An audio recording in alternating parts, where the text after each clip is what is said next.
Namaste. Hi, I'm Bruce Benefiel, and welcome to One World.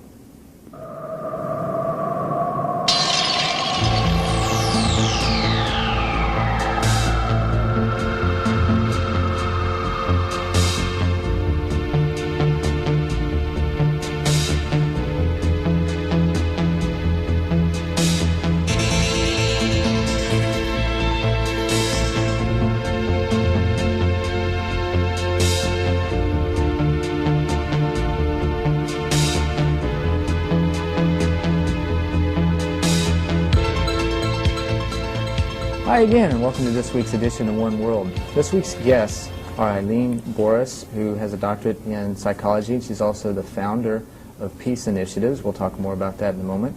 And Parviz Eshrati, and he also is on the advisory board of Peace Initiatives, and he's currently in the process of getting his doctorate in economics. And with no further ado, no, I'll take that back. Remember what Namaste is. It means I worship that which is within you. Don't forget that. What's that? Eileen, Parviz, glad to have you on the show. Nice to be here. Glad to be here. Now, I mean, with Peace Initiatives, can you explain that a little bit, and then let's talk about what prompted you to get into it? Well, Peace Initiatives is an organization I started about a year ago, which was really the result of the Gulf War. And the purpose is to bring people together, especially from different cultures, to help bring down the psychological barriers that keep us separate, and to also work with ethnic groups in conflict, those that consider themselves enemies, to bring them together. And so through open dialogues, healing memories workshops, seminars, gatherings of all sorts, people come together and really have an opportunity to learn about one another, to heal the emotional wounds that keep them separate from one another, and really begin to grow in understanding toward one another. And you've been doing a lot of work going back and forth to Israel, too, correct? Yeah, yeah. Now, what prompted you to get involved with that? I know that's probably taken a period of years in your lifetime to develop. Could you elaborate on that a little? Well, actually, the story probably began in 1971, although I wasn't aware of it. I was going to Columbia University at the time, which is just a wonderful place for a lot of mental stimulation, and I got very involved in studying the different spiritual disciplines. And at the same time, I was studying psychology and was involved with what was going on with Vietnam. And being very concerned about that and recognizing that in politics, it's set up in such an adversarial way that there must be a better way, is how I felt. And I had this dream of wanting to combine psychology, spirituality, and politics. So I made a commitment to myself to get my doctorate in psychology. You mean you were going to bridge church and state? I was. Oh my God. I was. And I was going to go first to the Soviet Union, which is what I ended up doing, Great. actually. And study the different spiritual disciplines to see what we can do to eventually get it into politics. It was a wild dream. And as They can be realized. that can be realized. And little did I know, in 1977, I was asked to go to Findhorn with the president of Planetary Citizens. And I did... Don Keyes. Right. I did an 8-day workshop. He and I gave one together on the stance of the world warrior. And I did a lot of work with imagery. We would talk about things in the morning. I would do things right. And I would do things in the afternoon, such as meditation and working with symbology and really getting people in touch with the truth of who they were. And I really recognized that power and began to get very involved with the United Nations at that time. But I had to leave it because I was still involved in dissertation and research with cancer. And little did I know, working with the dying and working with people dealing with life-threatening illnesses was one of the most important things that could have happened to me, even though I felt like it was moving me away. It gave me a different feeling of life, a different appreciation. And I recognized that what was really missing was the fact that we had lost touch with the truth of who we were. Right. And then in the mid-'80s, I had been living in Washington, and I was invited to go to the Soviet Union in the midst of the Cold War as a citizen diplomat. And That's while got to I have was... been a pretty tremendous experience in itself. It was. It was, because here I was taught that these people were part of the evil empire, and the first person I meet looks just like me. I met the enemy, and he was me. Yeah, really. Really, Yeah. because the enemy, that's me, is all the unconscious beliefs that we hold that keep the barriers. Right. And I looked into this woman's eyes and I saw a beautiful human being. And I said, my goodness, this is what it's all about. We have to recognize our humanness first, the spiritual essence. Everything else becomes secondary. And I got, at that point, to teach at the University of Odessa conflict resolution, which was based on the Course in Miracles and Buddhist psychology. But they didn't know it. And I came back to the States and I said that I must continue this work. And soon after that, I moved out here, and it became, I did a lot of traveling at that point, going back and forth to Costa Rica, to the Soviet Union, and now to the Middle East. And I recognized the gifts I had of getting to know all these people and to watch the barriers come down, which is what led me here. That's been a phenomenal journey. Yeah. Phenomenal. Parviz, how about you? Now, you also went through some things in Iran where you were asked to be or nominated as the Minister of Industry and Mining. Yeah, let's get that correct. Minister of Industry and Mining. Mining. Okay. We're not going to talk about any industries or mining, but as an economist, I basically review the affairs, world international affair, in a different angle, even though perhaps Dr. Borris and I would come to the same conclusion at the end, that we have to have peace and justice for all. I see the reason behind the majority of conflicts and misunderstanding to be greed and ignorance, and which is a very logical concept. Sure. To be an economist, I basically review things as an economic factor. And even though Dr. Borris sometimes brings to my attention that as an economist I only see the economic point of view of it, basically the you human take it beyond conflicts. the bottom line, though. Yeah, sure, of course. Oh, we just love to have fun like this. True. You know, it is. There are elements that Dr. Borris mentioned. There are social, psychological angles and point of view to it. But I view the whole concept of it to have an economic incentive behind it. And being from Middle East, you clearly experience that. Not only you observe it, not only you read about it, but you are the victim of one. So when I came back after the so-called, and I always say so-called revolution, recent revolution and Khomeini's inexistence in power, I was in a hideout and I came to America for the second time, and I was in the state of Washington. Recently I had the pleasure to be in Arizona, gladly, and I was attending the Peace Coalition at ASU, which is done by the university professors, and one day I met Dr. Borris looking for some people of Middle East, because she was going to Middle East to have these open dialogue between the Israelis and the Palestinians. And of course I was very much in favor of what she was doing, because basically when you create an atmosphere whereby you can bring people face to face, get them to experience that they're both human, that they're both have the same desires, and if we can momentarily forget the negative political propaganda that is on our little computer, that we can be very, very friend. And of course, being a peace activist, if you might say, and also a person that wants to see a logical solution to the problem rather than a most barbaric and Stone Age method of addressing to human conflicts, gave me the motive to be involved with Dr. Borris and Peace Initiative. And believe me, I have seen miracles with what she calls as open dialogue. I'm sure she's going to mention a few more words about open dialogue. Before I meet her, I'm doing some socioeconomic project with Native Americans. And a similar methodology that Dr. Borris is using was used by a few of the Native Americans that started in Alkali Lake.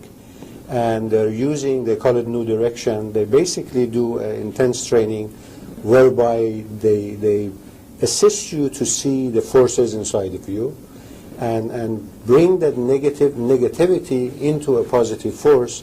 And as a result, the people that are in that session end up with such a beautiful bond, and there is such a friendship and love between them that it's really undescribable unless you are in one of these sessions. It's like what I used to open the show with, Namaste. Exactly. You know, it exemplifies, in my opinion, that desire of recognizing me and you and me. Right. Exactly. The truth of who we are. Right. The interconnectedness. Exactly. Now, going through this process, what kind of fears did you run into, and how did you overcome them? Well, starting from my first trip to the Soviet Union, of just recognizing the natural fears of being in a place that was foreign to me and having to look at that. But beyond that, there were all kinds of fears that did come up for me. I just couldn't create something and move ahead, from fears of, am I capable of doing this? Fears of, will people take me seriously? Fears of succeeding in it, you know? I find that that's one of the most common nowadays, is the fear of success, because there's so much available, and will I be overwhelmed? Can I really carry this through? The projects of peace initiatives and the work isn't very intricate. Did you find that when you made the decision to move that way, that everything else kind of seemed to come in around it? When you really made the commitment to move? Yes. It's an interesting process, because if it doesn't happen that way, there's a reason for it too. Right. So I've learned to really trust the process.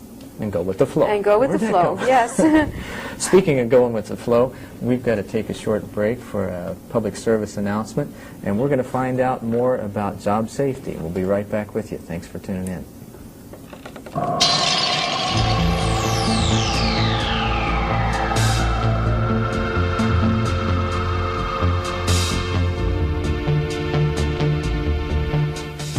When you've been doing a job a lot of years, you learn some useful tricks.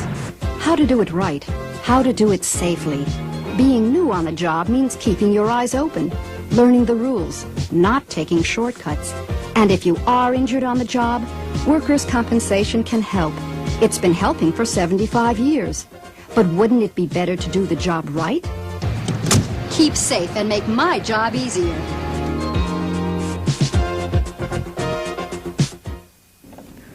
Hi, and welcome back again. We're with Dr. Eileen Borris and Parviz Eshrati. Eileen, you were talking about fears. Now, you were going into the occupied territory. What was it like confronting the fear of what was happening in there and the possibility of the danger that was there? That's right, and there's always very real possibilities. I do a lot of mind games when I go into the occupied territories, which will sound bizarre to people living here. I hear a car bomb go off in a car, and I say, well, I don't have to worry about another car bomb today. But I remember once in Ramallah being shot at, and it was to scare me, as well as a lot of other people. Ramallah is a town in the West Bank. And I froze. And a Palestinian woman walked very calmly to me, and she just said in a perfect English, "It's just noise."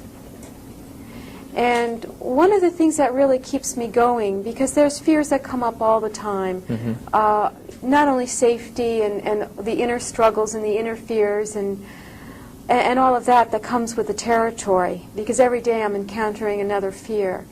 But then I just quiet myself and, look at the fear and just recognize it, shake its hand, and say That's thank right. you very much. And That's right. And See you later. then kind of hook into the fact that there's a higher purpose here.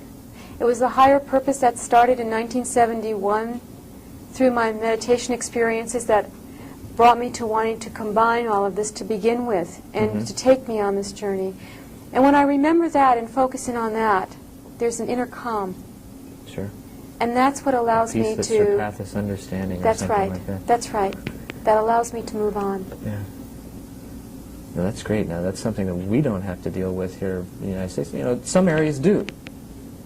And hopefully that, through processes like yours, we can begin to overcome that with the open dialogue. Well, this is also something that I use when I'm back in the States and I'm, planning a project or trying to do some work that is bringing up something in me.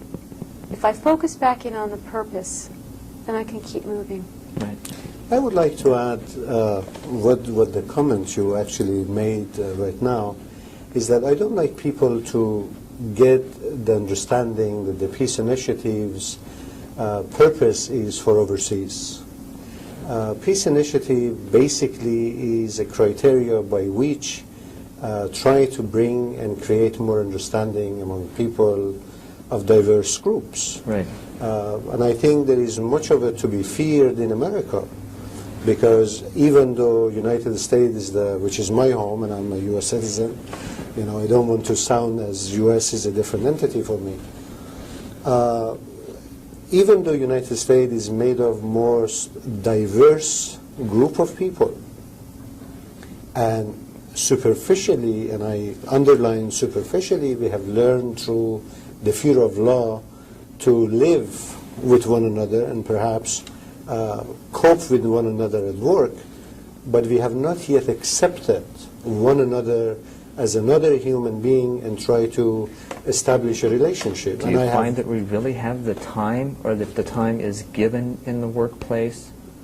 I think it's beyond which is really even where that. all the, I understand that, but the most common area is the workplace right now, because people mostly go home and spend time with their family or what have you. I think the media has a great impact on American lifestyle. A lot of people right now rely on receiving their information from public television, radio, newspaper, and I think it's their major role is to create what you're just doing.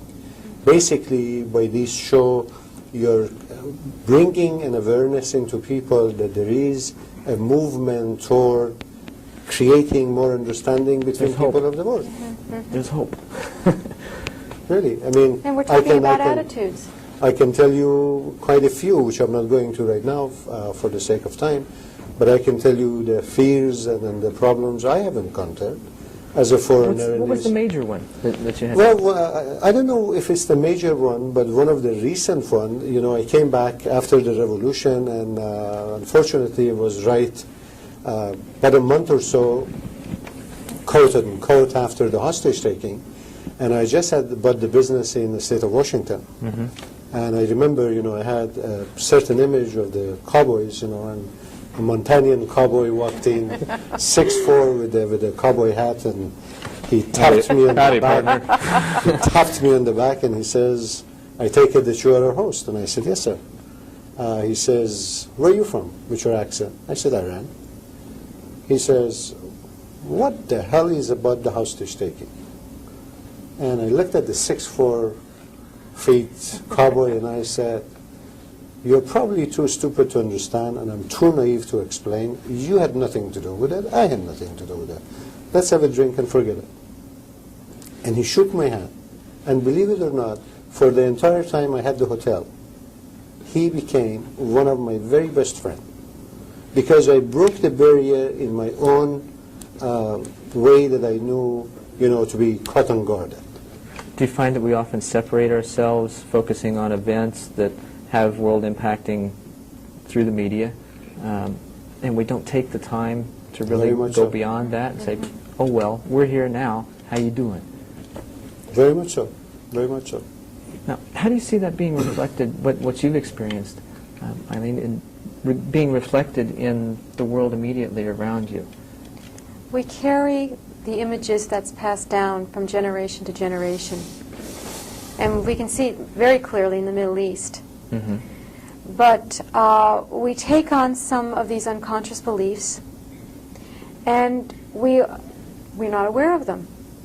And so when we meet people who we do not know, people from other cultures, because they're unfamiliar, fear comes up within us. And we may not take the time to really appreciate that person because we've already labeled them. Mm-hmm. We have forgotten that they're, first of all, human beings with the same hearts, the same souls, the same minds, wanting the same things, having the same kinds of dreams. Right. We've already labeled them, and they could be, again, the evil empire, whatever group. We do a great job with whomever we want to. And so we've already separated ourselves from one another. Instead of focusing in on what are the common grounds here and what are the things that we can share that are our gifts from our particular culture. Do you find that in this exploration that we often don't know what questions to ask, or the ones that we do want to ask may seem, like we're offending to someone else? Is that... That does happen. That does come up. But I'd rather ask a silly question and try. I don't know of any stupid questions. I used to think about that, but as you move on, you find out that even the most subtle misunderstandings, if you can just initially get over them, there really isn't that much more to go. And there's so many gifts.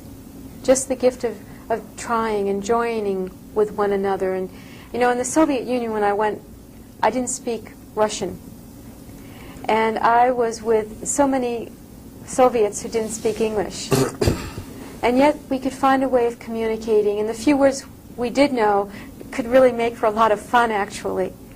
But just by making the effort, trying to understand and communicating on some very basic levels, brought out the beauty of being human. Speaking of communicating on some very basic levels, we're going to be right back with you. We've got to take another break for a public service announcement, and I believe this one's about AIDS. Talk to you soon.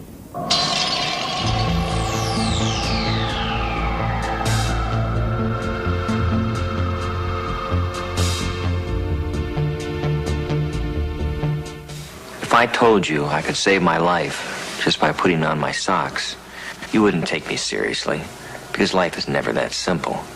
But watch.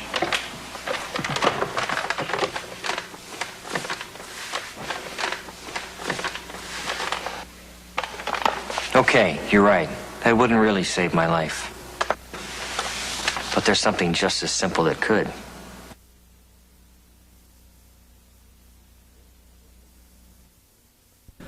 See, I told you we'd be talking again soon.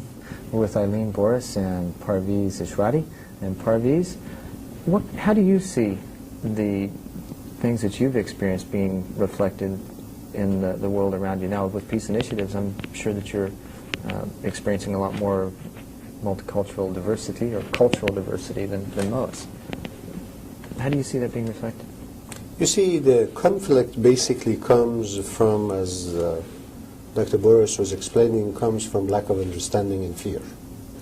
And once you are from a different culture and a different background, you tentatively have more of the fear of asking questions that are not, it may be offending to the other person, rather than being yourself and being so real. I remember a very fundamental Christian stories we've been taught when we were 5 years old, that when a few of the disciples were walking in the streets and they came upon a dead dog. One of the disciples said, "Look how ugly it looks," and the other one said, "What a terrible smell," and everybody was making comment on the negative aspect. And Jesus Christ says, "But look at those beautiful set of white teeth." Meaning, if we try to look in the beauty, the inner beauty of the people, and try to build a foundation upon that, rather than trying to pinpoint the negatives, and justify why we should be separated, the world is a better place to live. Exactly. I mean, in regards to the barriers that you experience, how do you see those being overcome? I think Parviz said it beautifully. You start appreciating people, accepting them for who they are. I mean, when I started the work with peace initiatives and wanted to meet people from the Middle East, I was so excited I wanted to learn from them. And they knew that. They knew that was really genuine. And I could appreciate them, and they could feel that. And I could see the beauty in their culture, and they knew that too. And so that helped to bring down the barriers. And then we expanded, and there are people from Asia and people from all over the world. And everybody understood. Do you have beetles too? We've got a beetle climbing up the curtain behind us. That's what I was looking back there. We've got a guess. They can come too. You know, Right. there's something about them that's quite beautiful. Right. And that was the whole idea. If we learn how to appreciate and accept one another for the truth of who we are, people know that. And it brings down the barriers and it brings people together. And we begin to learn how to give that to one another. And that's how we can overcome this. Agreed. And it takes working together. Yeah. Being able, and the open dialogue, I think, that you do is just immensely important in that process because you eliminate the barriers to begin with. Or at least have that potential, it seems. Parviz, how do you see the barriers being overcome? Whenever you allow people to express themselves without a fear, if you create an atmosphere where everyone feels comfortable, and the only way you can do it is to be your own self, your real self, Authentic. not the image that you want people to have of you when they leave. People can sense that. When Yeah. you're in peace and comfort within yourself, people around you can be very comfortable, they would open up to you. Once they open up their heart, then is a heart-to-heart interaction. There's no conflict. What practical advice can you share? We're just about out of time. On an everyday level, what can people do? To really listen to oneself, be true to oneself, understand oneself, and give that gift to others. The gift of understanding and total acceptance. Sounds good to me.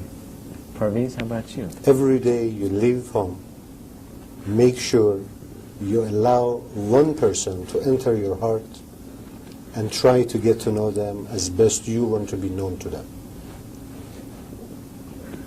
I can't top that. Thank you both very much. I have sincerely enjoyed our discussion and our open dialogue, and I'm sure that our guests have too. And I'd like to thank you all for tuning in at this time, and thank you for watching. Please, if you've got some comments or questions, keep those cards and letters coming, and you can even reach us by phone, and that's 602-264-0986.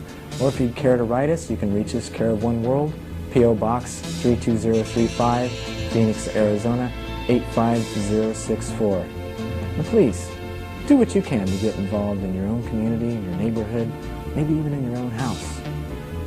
I'm Bruce Benefiel, also known as Zendora. Namaste.